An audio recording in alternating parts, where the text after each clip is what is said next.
Você está deitado na cama, cansado, exausto, querendo dormir, mas seu cérebro simplesmente não desliga. Ele fica repassando a conversa que você teve 3 horas atrás, analisando cada palavra que você disse, imaginando o que a outra pessoa pode ter pensado, criando 10 versões diferentes do que você poderia ter respondido. Você está no chuveiro e, em vez de relaxar, você está resolvendo um problema do trabalho que nem existe ainda, ou planejando uma conversa difícil que talvez nunca aconteça, ou relembrando uma situação constrangedosa de 5 anos atrás. Você está tentando tomar uma decisão simples, tipo qual série assistir, e de repente está 40 minutos comparando opções, lendo sinopses, vendo avaliações, e no final não assiste nada porque gastou toda a energia decidindo. Se isso é você, você conhece a maldição de pensar demais, e você não está sozinho. Bem-vindo ao Curiosidades sobre Saúde. Hoje vamos mergulhar na psicologia fascinante e exaustiva de pessoas que pensam demais. E aqui está o que a ciência descobriu.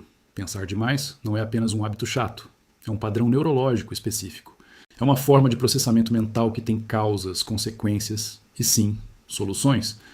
E quando você entender o que realmente está acontecendo no seu cérebro quando você não consegue parar de pensar, você vai finalmente ter ferramentas para controlar isso, em vez de ser controlado por isso. Antes de continuar, faz o teste rápido. Você é uma pessoa que pensa demais? Comenta sim ou não, porque eu quero saber quantos de vocês vão se identificar profundamente com esse vídeo. E já deixa aquele like se você quer entender por que seu cérebro não tem botão de desligar. Porque o que você vai descobrir aqui vai além de dicas superficiais de mindfulness. Vai te mostrar a neurociência, a psicologia e as estratégias reais para lidar com uma mente que não para nunca. Primeiro, vamos definir exatamente o que é pensar demais. Porque existe diferença entre reflexão saudável e ruminação patológica. Pensar é processar informação de forma produtiva, analisar situações para tomar melhores decisões, refletir sobre experiências para aprender com elas. Pensar demais é quando esse processo sai do controle. É quando você fica preso em loops mentais repetitivos que não levam a lugar nenhum. É quando a análise vira paralisia. É quando reflexão vira ruminação. Pesquisadores da Universidade de Michigan definem ruminação como o processo de pensamento repetitivo focado em aspectos negativos de experiências passadas ou preocupações futuras, sem progressão em direção à solução ou aceitação. E aqui está o dado assustador. Estudos mostram que aproximadamente 73% da população entre 25 e 35 anos relata episódios frequentes de pensamento excessivo, e 52% da população geral experimenta isso regularmente. Você não está sozinho, você está na maioria. Mas aqui está a parte que ninguém te conta. Pensar demais tem estrutura neurológica específica. Não é frescura. Não é só ansiedade. É literalmente como seu cérebro está programado para funcionar. E agora vamos explorar exatamente o que acontece no cérebro de quem pensa demais. Pesquisadores da Universidade de Stanford usaram ressonância magnética funcional para estudar cérebros de pessoas que relatam pensar excessivamente. E descobriram algo fascinante. Pessoas que pensam demais têm hiperatividade na rede de modo padrão do cérebro. Essa é a rede neural que fica ativa quando você não está focado em nada específico. É literalmente a rede do devaneio, da reflexão interna, do pensamento livre. Em pessoas com cérebros típicos, essa rede se ativa moderadamente durante períodos de descanso e desativa quando há tarefa específica. Mas em pessoas que pensam demais, essa rede está em hiperatividade constante. Ela não desliga adequadamente nem quando há tarefa externa exigindo atenção. O que isso significa na prática? Significa que mesmo quando você está tentando se concentrar em outra coisa, parte significativa do seu cérebro continua processando pensamentos internos. É como ter um rádio ligado no fundo o tempo todo. Você pode tentar se concentrar na conversa à sua frente, mas o rádio continua tocando. E de vez em quando, ele fica mais alto que a conversa. E aqui está a parte crucial. Isso não é defeito. É característica neurológica. E tem vantagens e desvantagens. Um estudo publicado na revista Nature Neuroscience mostrou que pessoas com essa hiperatividade tendem a ter maior criatividade, maior capacidade de conexão entre ideias aparentemente não relacionadas e maior profundidade de reflexão filosófica. Mas também tem maior propensão à ansiedade, dificuldade para dormir e exaustão mental crônica. Seu cérebro é uma Ferrari. Potente, rápida, impressionante, mas consome mais combustível, requer mais manutenção e não foi feita para dirigir devagar. Comenta Ferrari. Se você se identificou com essa analogia. Agora vamos mergulhar nos 5 padrões específicos de pensamento excessivo que a ciência identificou. Porque pensar demais não é uniforme. Existem tipos diferentes. O primeiro padrão é o mais comum. E o mais exaustivo. Essa é quando você não consegue parar de repassar situações que já aconteceram, conversas que você teve, coisas que você disse, erros que você cometeu, momentos constrangedores. E não é só lembrar, é reviver com detalhes excruciantes, é criar análises infinitas de por que você fez o que fez, como a outra pessoa reagiu, o que você poderia ter feito diferente. Pesquisadores da Universidade de Yale estudaram ruminação sobre o passado e descobriram algo perturbador. O cérebro não distingue bem entre memória real e imaginação sobre memória. Então, quando você fica repassando uma situação, criando versões alternativas, analisando ângulos diferentes, seu cérebro está literalmente revivendo a emoção como se estivesse acontecendo de novo. E sabe o que isso cria? Trauma em loop. Você não está só lembrando da situação constrangedora de 2 anos atrás. Você está retraumatizando seu cérebro toda vez que repassa. Um estudo mostrou que pessoas com alto nível de ruminação sobre o passado têm maior incidência de depressão, menor autoestima e maior dificuldade em criar memórias positivas porque as negativas são reforçadas repetidamente. E aqui está o paradoxo cruel. Você repassa pensando que está processando, que está aprendendo, que está entendendo, mas não está. Você está só reforçando circuitos neurais de vergonha e arrependimento. Processamento real leva a aceitação ou ação. Ruminação leva a mais ruminação. Comenta passado se esse é seu padrão principal. O segundo padrão é igualmente exaustivo. Mas tem sabor diferente? Essa é quando você não consegue parar de imaginar cenários futuros, especialmente os negativos. E se isso der errado? E se aquilo acontecer? E se eu falhar? E se as pessoas me julgarem? Você cria roteiros mentais completos de catástrofes que provavelmente nunca vão acontecer. E seu corpo reage como se fossem reais. Pesquisadores da Universidade de Harvard estudaram o que eles chamam de catastrofização antecipatória. É quando você não só se preocupa com o futuro, mas constrói narrativas detalhadas de piores cenários possíveis. E descobriram algo fascinante. Pessoas que fazem isso têm amígdala hiperativa. A amígdala é a parte do cérebro responsável por detectar ameaças. Em cérebros típicos, a amígdala ativa quando há perigo real ou provável. Mas em pessoas com padrão de catastrofização, a amígdala trata possibilidades remotas, como ameaças iminentes. O que isso significa? Que seu cérebro está em modo de sobrevivência constante, escaneando por perigos, criando planos de contingência para situações que talvez nunca existam. E sabe o que isso custa? Energia absurda, cortisol elevado cronicamente, sistema nervoso em estado de alerta perpétuo. Um estudo mostrou que pessoas com esse padrão têm maior incidência de transtornos de ansiedade, problemas gastrointestinais relacionados a estresse e exaustão adrenal. E aqui está o paradoxo. Você imagina catástrofes pensando que está se preparando, mas não está. Você está só se esgotando com ameaças imaginárias, enquanto perde energia para lidar com desafios reais. Comenta futuro, se você vive nesse modo de alerta constante. O terceiro padrão é o mais paralisante de todos. Essa é quando você não consegue tomar decisão porque seu cérebro fica analisando infinitamente todas as opções, todas as variáveis, todos os cenários possíveis. Decisões simples viram projetos complexos. Escolher restaurante vira análise de custo-benefício. Comprar roupa vira pesquisa de 3 dias. Aceitar convite vira cálculo de probabilidades sociais. Pesquisadores da Universidade de Colômbia estudaram o que eles chamam de paralisia por análise e descobriram algo contra-intuitivo. Pessoas que pensam demais antes de decidir não tomam decisões melhores. Elas só tomam decisões mais tarde e com mais estresse. Por quê? Porque depois de certo ponto, mais informação não melhora a decisão, só aumenta a sensação de complexidade. E aqui está o que acontece neurologicamente. Pessoas com esse padrão têm dificuldade em ativar o córtex pré-frontal dorsolateral adequadamente. Essa é a área responsável por decisões executivas, por dizer, informação suficiente, hora de escolher. Então elas ficam presas em loop de coleta de informação e análise, sem nunca atingir o ponto de decisão confortável.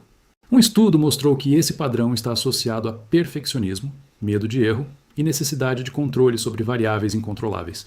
E sabe o resultado prático? Oportunidades perdidas. Exaustão de decisão. E, ironicamente, decisões piores porque são tomadas sob pressão de último minuto, depois que todas as opções foram analisadas até a morte.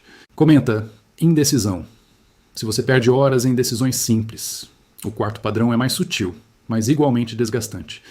Essa é quando você analisa excessivamente o que as outras pessoas pensam, sentem, querem.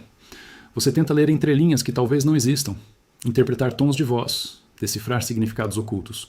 Alguém responde seco no WhatsApp e você passa 1 hora analisando. Ela está brava. Eu fiz algo errado? Ela não gosta mais de mim? Devo perguntar? Devo deixar quieto? Pesquisadores da Universidade de Oxford estudaram o que eles chamam de hipermentalização. É quando você está constantemente tentando acessar estados mentais de outras pessoas, frequentemente de forma imprecisa. E descobriram algo importante. Pessoas com alto nível de empatia cognitiva têm maior tendência a esse padrão. Não é frieza emocional, é excesso de preocupação com o interno dos outros. Mas aqui está o problema. Você não tem acesso real aos pensamentos das outras pessoas. Então você preenche lacunas com suas próprias inseguranças. Pessoa está quieta, você assume que está brava com você. Pessoa não respondeu rápido. Você assume que não se importa. Pessoa mudou de assunto. Você assume que não gostou do que você disse. E na maioria das vezes você está completamente errado.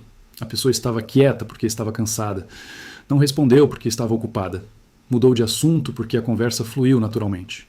Um estudo mostrou que aproximadamente 80% das preocupações sobre o que outros estão pensando são imprecisas ou completamente infundadas. Você está gastando energia emocional resolvendo problemas que não existem. Comenta leitor de mentes.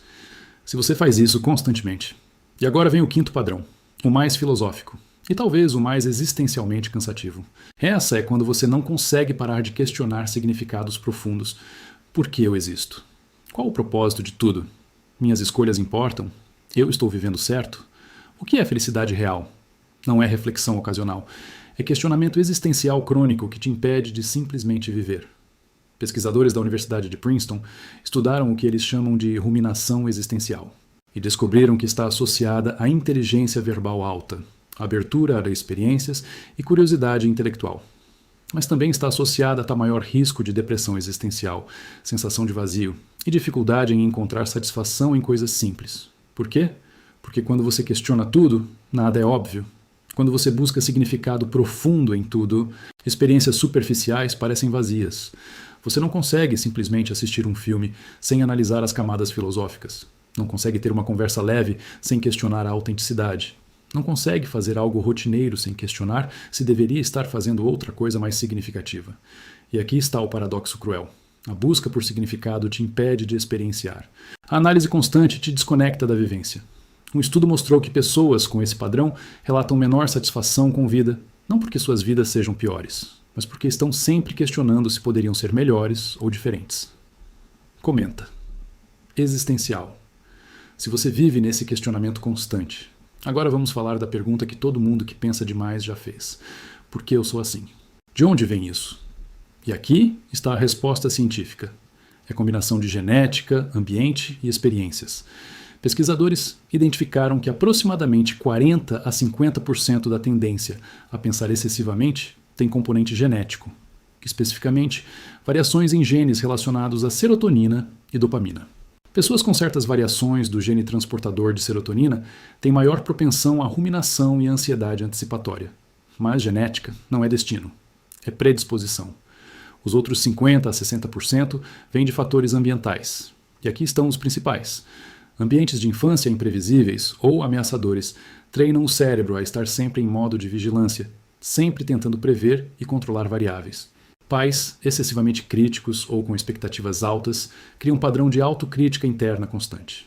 Experiências de rejeição ou humilhação criam necessidade de analisar excessivamente interações sociais para evitar repetição. Cultura que valoriza produtividade e sucesso cria ansiedade sobre estar fazendo o suficiente, sendo o suficiente. E aqui está a parte importante. Pensar demais geralmente começa como estratégia adaptativa. Você estava tentando se proteger, tentando ter controle, tentando evitar dor.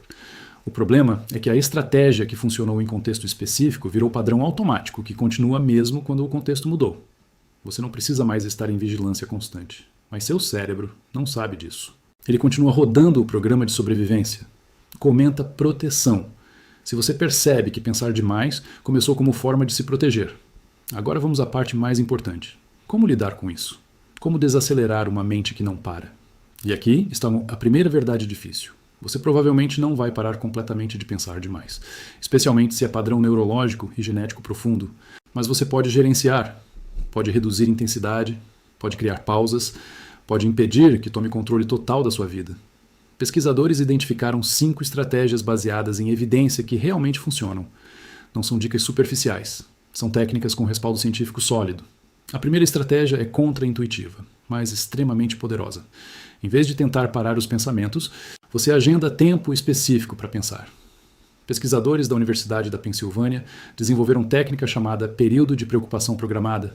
Funciona assim: você escolhe 20 minutos por dia, sempre no mesmo horário, dedicados exclusivamente a pensar sobre tudo que está te incomodando. Durante esse tempo, você permite ruminação total, análise completa, preocupação irrestrita. Mas fora desse período, quando pensamentos excessivos aparecerem, você diz mentalmente: não agora, eu vou pensar sobre isso às 19 horas, que é meu horário programado. Parece simples demais para funcionar, mas estudos mostram redução de 40% a 60% em pensamentos intrusivos em pessoas que aplicam essa técnica consistentemente por 4 semanas.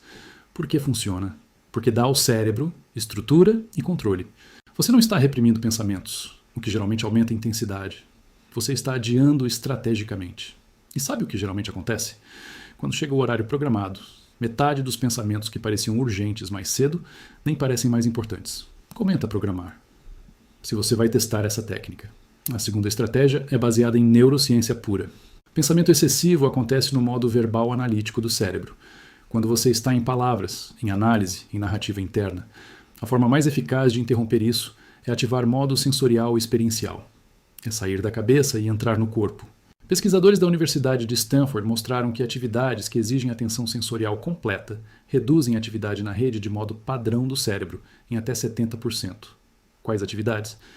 Exercício físico intenso, que exige coordenação. Dança, escalada, artes marciais, tocar instrumento musical, pintar, cozinhar com atenção total. Qualquer coisa que force você a estar completamente presente no momento, usando corpo e sentidos, não só mente. Não é relaxamento passivo, como assistir TV. É engajamento ativo que sequestra a atenção. Um estudo mostrou que 30 minutos de atividade sensorial intensa reduz ruminação pós-atividade por até 3 horas. É literalmente dar férias para sua mente verbal, colocando corpo no comando. Comenta corpo. Se você percebe que atividades físicas te tiram da cabeça. A terceira estratégia é técnica cognitiva poderosa. Quando você está preso em loop de pensamento, você está geralmente fundido com os pensamentos. Você é os pensamentos. A técnica de desfusão cognitiva, desenvolvida em terapia de aceitação e compromisso, ensina você a criar distância. Em vez de pensar, eu sou um fracasso, você pensa, estou tendo o pensamento de que sou um fracasso. Parece sutil, mas muda tudo. No primeiro caso, você está identificado com o conteúdo. No segundo, você está observando o conteúdo. Pesquisadores da Universidade de Nevada mostraram que simplesmente adicionar a frase "estou tendo o pensamento" de que antes de pensamentos ruminativos reduz carga emocional em 35% em média. Outras técnicas de desfusão incluem cantar o pensamento em voz de desenho animado, escrever o pensamento repetidamente até perder significado, imaginar o pensamento como legenda passando na tela. Soa ridículo, mas funciona, porque quebra a seriedade e literalidade que dão poder aos pensamentos. Você começa a ver pensamentos como eventos mentais transitórios, não como verdades absolutas sobre você ou sobre realidade. Comenta. Observador. Se você quer aprender a se distanciar dos pensamentos. A quarta estratégia vem de pesquisa sobre sono e consolidação de memória. Pessoas que pensam demais frequentemente têm pior qualidade de sono. E pior sono intensifica pensamento excessivo. É ciclo vicioso. Pesquisadores da Universidade de Berkeley descobriram que sono REM inadequado prejudica processamento emocional, o que leva a maior ruminação no dia seguinte. Então, melhorar sono não é consequência de parar de pensar demais. É estratégia ativa para reduzir pensamento excessivo. Técnicas específicas incluem dump cerebral, 30 minutos antes de dormir, onde você escreve tudo o que está na cabeça em papel e fecha o caderno simbolicamente. Rotina de wind down, que envolve redução gradual de estímulos cognitivos. Temperatura ambiente mais fria, que induz sono mais profundo. E aqui está a técnica mais eficaz segundo estudos, paradoxical intention. Em vez de tentar forçar sono, você tenta deliberadamente ficar acordado. Isso reduz a ansiedade de performance sobre dormir, o que geralmente facilita sono. Um estudo mostrou que higiene de sono adequada reduz ruminação noturna em até 50% depois de 2 semanas de aplicação consistente. Comenta sono, se você percebe que pensar demais te rouba o descanso. E agora vem a quinta estratégia, a mais profunda e talvez a mais transformadora. Essa estratégia não é sobre parar pensamentos. É sobre mudar sua relação com eles. Pessoas que pensam demais geralmente têm crença inconsciente de que pensar mais vai eventualmente resolver o problema, trazer clareza, criar controle. Mas para a maioria dos problemas da vida, pensar mais depois de certo ponto não ajuda, só aumenta sofrimento. Terapia de aceitação e compromisso ensina conceito de aceitação ativa. Reconhecer que alguns pensamentos e sentimentos são desconfortáveis, mas não perigosos, e que você pode agir de acordo com seus valores mesmo enquanto eles existem. Você não precisa resolver a ansiedade antes de fazer a apresentação. Você pode fazer a apresentação com a ansiedade presente. Você não precisa ter certeza absoluta antes de tomar decisão. Você pode decidir com incerteza presente.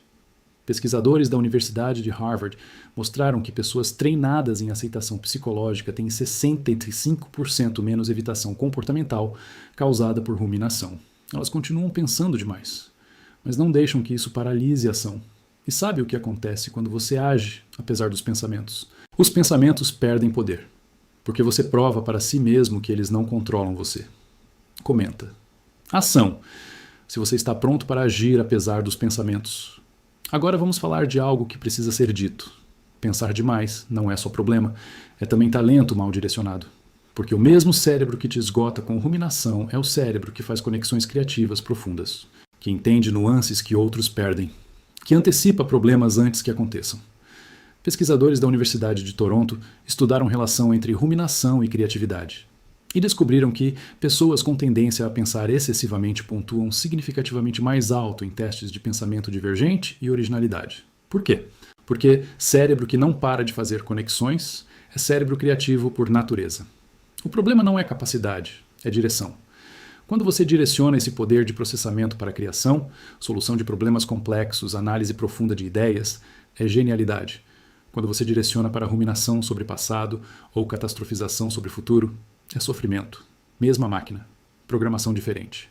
Então a questão não é como parar de pensar demais. É como canalizar essa capacidade para coisas que constroem, em vez de coisas que destroem.